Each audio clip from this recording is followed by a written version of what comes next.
看我妈看电视，偷偷吃几口，应该不会被发现吧？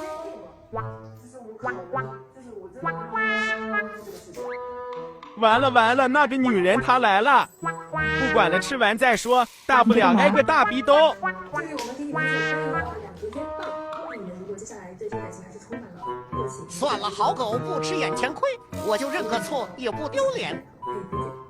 嘿嘿，麻将，你看我做的多值，你就原谅宝宝吧。